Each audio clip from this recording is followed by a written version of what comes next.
Being alive is great. You can eat at Denny's. You can wear a hat whenever you want to. It's wonderful. Norm Macdonald.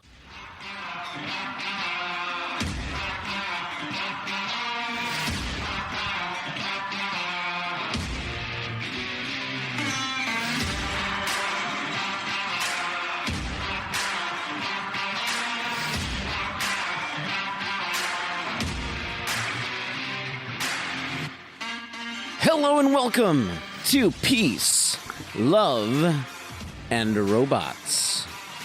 It's a podcast about everything and anything and all that is in between. And I'm your host, Jeremy. And this is season number 2, episode 3 for Wednesday, September 22nd, 2021. Well, fall is officially here. And I am ready for it. Yeah, everything about fall I'm here for. Except for pumpkin spice. You can keep that crap. Keep it to yourself. I don't want it. No, I won't have it. I know, it's trendy to hate on pumpkin spice, but I hated pumpkin spice before it was popular to hate on pumpkin spice. So keep that pumpkin spice to yourself. I will sit here with my regular cup of coffee and enjoy that black with no cream because I'm a psychopath. See, the thing is, I love fall because as someone who carries a bit more weight than most people, I'm just happy for the weather where I don't feel like I'm melting. Every time I sweat, I feel like I'm going to just dissolve into a puddle on the ground. It's really gross, and I love it. I bring on the hoodie weather, bring on the autumn hay rides, bring on the cooler nights where I can sleep, and yeah, bring on those cider donuts, man. Oh yeah. Anyway, this podcast is brought to you by the ads you hear at the beginning and end of the show. So if you listen all the way to the end, I'll forever be in your debt. All right. It's been a week, man. Like a week. Like, one of those weeks. We're tired here. And, I've been watching a lot of Norm Macdonald clips, and I'm still kind of in awe of his genius. And, in fact, everybody, I think, has been doing that. The Babylon Bee even joked that once he died, the nation's productivity dropped by about 97% because we were all watching clips of his work. And, I'm not ashamed to admit that I was one of those people. I've watched a lot of Norm Macdonald. I listened to one of his specials. I don't listen to the other one yet, or the other two. Just reading a lot of Weekend Update jokes and all that, just laughing and laughing and laughing. I even I got his audiobook on Audible, and it's a trip, man. It's a great book. He was an incredible writer. And it's read by him, so you get to hear his voice, which is fun.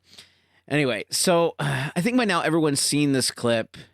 I have to play it to make sense. I'm going to talk about it. I have an idea for it. So this is Norm Macdonald back in 1998. He was on Conan O'Brien's show, and he was the first guest, I think. And the following guest was Courtney Thorne-Smith. She is an actress. She was on Melrose Place at the time. She was actually in one of my favorite movies from my childhood, Summer School. But she was there to promote a movie called Chairman of the Board by starring Carrot Top, who is this prop comic who's pretty much the butt of every stand-up comic's joke, even though he's super successful. Okay, he's super successful. But people like to pick on him, and I think he's kind of embraced that. I don't know a lot about Carrot Top. He's been working out a lot too, so he's jacked to the gills now. But back in the day, Carrot Top was kind of the butt of every comedian's joke. So let's listen to this for my idea to make sense. But what's the movie going to be called? Really? I know what it's going to be called. Yeah, what's that? If it's got Carrot Top in it, you know what a good name for it would be? What's that, Norm? Box Office Poison. What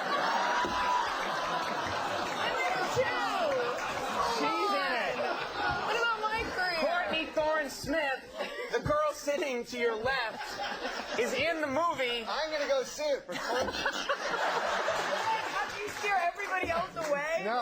this girl. I would see any movie with this girl in it. She's a beautiful lady and a talented, nice talk show guest. As evidenced by her appearance on our rival show.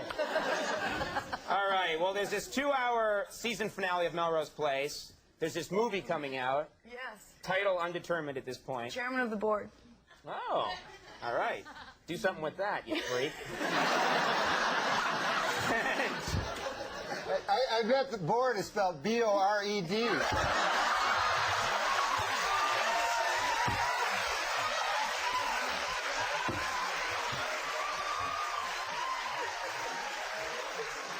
So, box office poison. Norm just had a field day with that, and knowing that she was there, Courtney Thorne Smith was there just out of obligation, not because she had any degree of devotion to it. He was poking fun at it, and obviously, when she was asked what the title of the movie was, he offered the suggestion of box office poison, which is, of course, hilarious. I don't know how much Chairman of the Board actually made at the box office. I could have looked it up, but I'm lazy. I didn't do that. But now, since more people are rediscovering Carrot Top's only feature-length motion picture after 23 years, I think he's due for another film, and I think that film should be called Box Office Poison, and I have the perfect plot. So there's Carrot Top. All right, he's jacked to the gills, right? So he's a washed-up action movie star. That's how the movie starts. He's washed up. He used to be in action movies like Arnold Schwarzenegger and all that, and I can imagine like a bunch of posters of him, like, you know, super jacked with a machine gun, riding an eagle or something.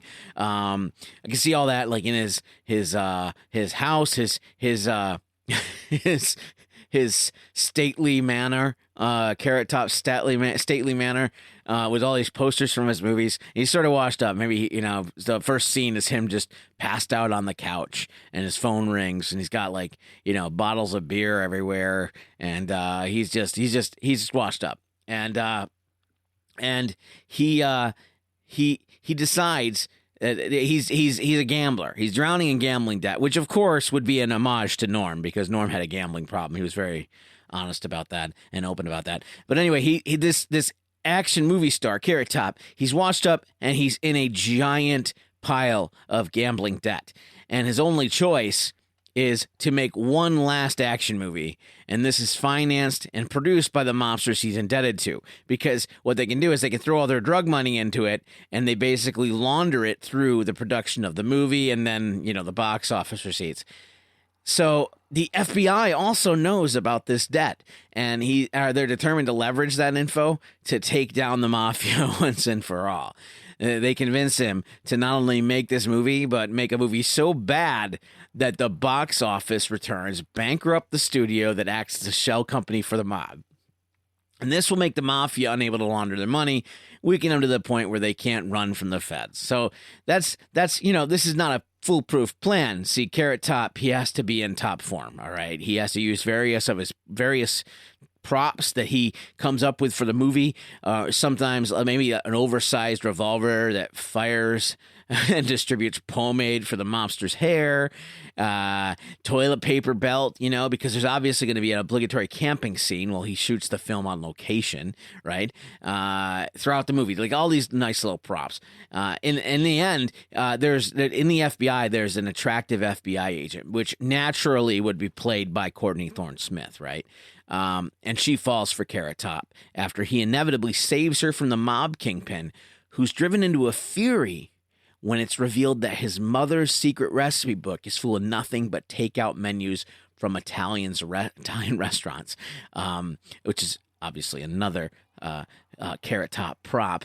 And so he kidnaps the Courtney Thorne Smith, who is not Italian, and forces her to make an Italian feast so bad that the kingpin gets a nasty case of food poisoning, and then he's arrested, and he's arrested while using a toilet which is decorated with a stylish beaded seat cover. Yet another classic prop from Mr. Carrot Top. And ironically, the movie within the movie is a smash hit, and Carrot Top's flooded with more offers than he can handle, having to sign contracts using a strange contraption that lets him write his name 3 times at once, and all while Courtney Thorne-Smith, who obviously he ends up with, she's cooking for him, and she scoops a meal she has cooked onto a plate with this secret compartment that slides over so the food drops down into the dog dish below the table, so he doesn't have to eat it. So that's my idea for the next Carrot Top movie, box office poison. I think that's exactly what they should do. And if you want me to do the script or the screenplay, I already started. I gave you the plot. I'll take a writer's credit. I don't think I'm going to win an Oscar with it, but it'd be great if I did. But if you need to, if you want to get a hold of me, that's the way to do it. Anyway, what about you? Yeah. Do you have any ideas for a movie called Box Office Poison? You can let me know by sending me an email at peaceloveandrobotspod@gmail.com, or you can leave me a voicemail at 585-371-8986. And when I hear from you, I just might share it on the next episode. Just remember, please keep it clean. Peace, love, and robots. The light was on. See you next week, everybody.